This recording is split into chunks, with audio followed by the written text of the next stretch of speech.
again, and this time we have a soccer flavor. We got the fish in the house. Jeremy Fishbein, head coach of the UNM men's soccer tournament, University of New Mexico men's soccer team, that is. And coach, you guys ranked fifth in the country right now, doing very well. This thing has become like a powerhouse, man. What's going on here? I don't know. We got got a good group of players right now. It's there's always pressure. You always want to do well. You always want to do better. There's always challenges. Yeah. I guess you don't dwell on the past. You're always worried about your next game. But things are going well, and excited for tomorrow night's game. And you guys, of course, tomorrow night, Fairfield coming in. And what kind of challenge will they present to you guys? And then with Northern Illinois on Sunday, what is all this weekend? What is this going to be like? I mean, the challenge to us is playing up to our potential. We talked to the guys in the locker room yesterday. It's different when you got a target on you, and everybody wants a piece of you. You're getting everybody's best game, and it's a different mindset. It's easy to be the underdog. The challenge is being the favorite and embracing that challenge.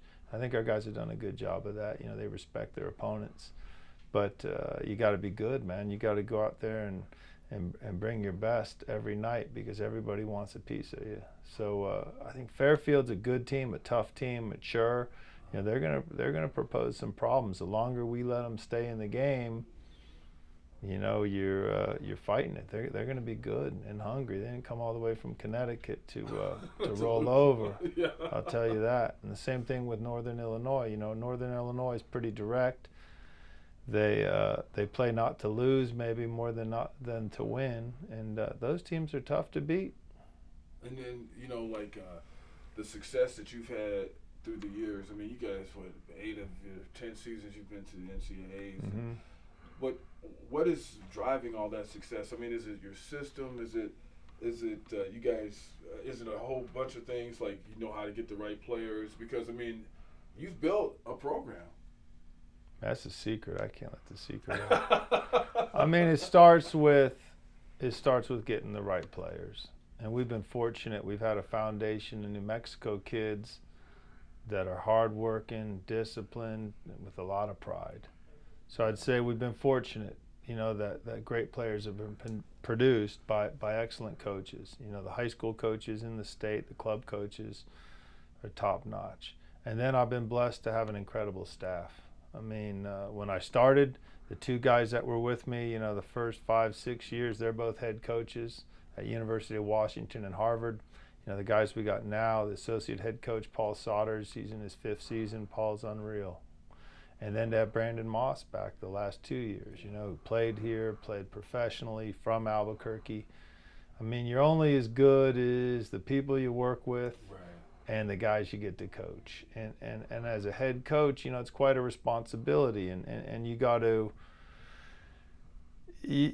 take the blame when things go wrong, and you got to give the proper accolades to the guys that are making it happen when things go good. And it's always a challenge to me to make sure you promote those guys enough, and it's always a cliche in coaching. Everybody always says, oh well, it's the players or it's the coaching staff, but it really is. I mean, those are the guys that are the nuts and bolts of the whole organization. I mean, as the program's grown, as I think I've matured as a coach, the challenges are setting your boundaries and delegating properly, and then knowing what your strengths are and surrounding yourself by people that complement you. And that's been, it's not been a challenge, but it's been, that's just a growing process and a maturing process as a head coach, to surround yourself by people that challenge you and make you better. And I think we've done that here. I mean, the guys are amazing. We've had consistency with our strength and conditioning coach. Aaron Day's been great. Our sports information directors have been great. Trainers. I mean, there's just so much that goes into it behind the scenes that people don't see. Our academic advisor, Lisa Kiskinen, incredible. So it's everybody, and it's just trying to manage all those people and keep them hungry, and that's become more and more of a challenge as a head coach here as our program's grown. Keep everybody hungry, huh? Well, it's keep them hungry and make them feel appreciated, because really, it's you're only as good as your weakest link, and we don't have a weak link. Everybody's great, and it's how to keep them happy, how to keep them here, Yeah. how to keep them well paid. I mean, yeah, it's a machine a little bit, but I don't mean that in a negative sense or an impersonal sense. No, I know But what you it's just there's a lot that goes into collegiate sports that most people don't realize. mean. Right. And then the other challenge is, as the program gets better, you have more depth. Yeah. You have players with professional aspirations. It's how you keep guys happy, because there's only 11 guys on the field at any one time, and we have a roster of 26, and they're all pretty talented, and some may be more patient than others and know that their time's going to come, but those guys want to be on the field, and they're all confident. They all think they should be on the field. Yeah, that gets tricky playing. No, it's a interesting job, I mean, I often say, can I do this forever? How long can I do it? I don't know. I love aspects of it. Is it one of those things that you just said, how long can I do it? I don't know. Is it one of those things that you're one of those kind of coaches who embrace the love of what you're doing, the passion part of it, and if you didn't feel any passion, like if you start feeling burnout, you'd be like, hey, look, I got to sit out. It's easy to say that, but you get to a point where you've been doing something for a long time. You make a decent living. You got to feed your family. Nobody's knocking on my door saying I want you to be the sports guy, or hey, you never know, man. The World Cup might need some analysis and. Yeah, but I love working with the players. I love being a part of the community here, and that brings me just a ton of joy. But yeah, there's a lot of business stuff, so. That stuff wears on you at times, but I mean, I just feel so fortunate to be a part of things and work with such a positive group of guys and be a part of the community. And you and I were just talking about our love for Albuquerque, and I mean, this is home, and this is where I want to be. So I feel really lucky. This program, like when you first got hired, and anytime anybody's getting hired, they're asked questions. Stuff like that, what your vision is for this program. Have you reached that vision, or are there things that you're still working on to get there? I mean, how far into the vision that you have for this program are you? I mean, getting there. I mean, the main thing is you want continuity, you want financial support, you want to be in a good conference, facilities. I mean, we're moving in that direction. I don't think you ever want to be stagnant, though, as a coach or as a program. You always want to find areas that you can improve upon, and you can't get complacent. So those are things that we're always moving forward, trying to find areas we can grow, trying to give our players opportunities to grow, as students, as men, as leaders. I think that's something that we've put more and more emphasis on. Community involvement, outreach programs, ways to get involved with a more diverse population. I think that's very important for our guys. Academically, we're very good right now. Our team GPA was above a 3.2 last year, so I was real proud of that. But yeah, you're always pushing, always wanting to get better. I think you got to be careful establishing performance goals based on national championships. Anytime you're in a single elimination tournament where you got to win 5 or 6 games, depending if you get a bye, it's pretty tough.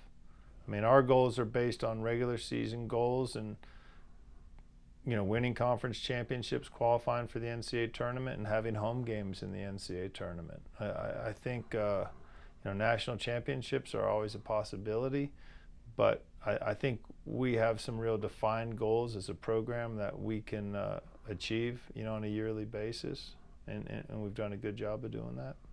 And with that said about moving on, Conference USA next year, how good of a move is that, and what does that do for you guys as a program altogether? I mean, it's a great move. You're playing higher profile programs, higher RPI, schools that take it seriously, like New Mexico does, where you're going to great venues with great support, very professional. that's our big thing, you know, with our previous, our current conference, which will be our previous conference. There's great teams, but didn't always have the same support, you know, and just the game operations, the field quality. You know, I thought it was more of an equalizer. So that's I think what I'm excited about, and that's what our guys are excited about. It gives you a little bit more national exposure. You know, there'll be some challenges with travel, fiscally, you know, it'll be cost a little bit more. So it's not just all roses, there's challenges, but, you know, for me personally, having been here, this is my 11th season, I think change is good. You know, you always want to be challenged, and you don't want to get into a routine. So for me, that's great. I think for our fans, our supporters, it's great. They're going to get to see some big time teams that they're not familiar with come into Albuquerque, and they've really developed an appreciation for quality soccer. So Yeah, that's important. It's been great, man. I mean, the fan support here. Anytime you go, anytime we are at one of your games, the stands are just packed. I mean, that's something that just built up. When did that change as far as when it just got consistent? I mean, your games are always full. We've worked at it. You know, this year we created a new position, Director of Operations, and Dom Romero is serving in that role. Dom played at La Cueva. He played here. He's got his degree from New Mexico, and he's been incredible just in terms of developing, you know, support and promotion, marketing. He's been tremendous. So it's continued to grow, you know, our supporters, but it's a lot of it's a grassroots effort, that we've been able to promote our program, and our guys getting out in the community, and youth players being able to identify with them. It's been great, and it's a responsibility, as you know, when you're out in the community, people recognize you, and you know, I'm just always so appreciative of it, and their support for our guys. But it's you know, for the players, it's what you dream about as a youth player, whatever sport it may be, soccer, football, basketball. You want energy, you want people behind you, you want people who want to see you succeed. But it is a responsibility, and it's a good one for our players. They have to be good role models. You can't make mistakes. Same thing with coaches. I mean, I realize that there's a big responsibility within the community to do and say the right things. Right. Yeah. Always a pleasure talking to you. He's Jeremy Fishbein. I'm Van Tate. Until next time, we'll see you later.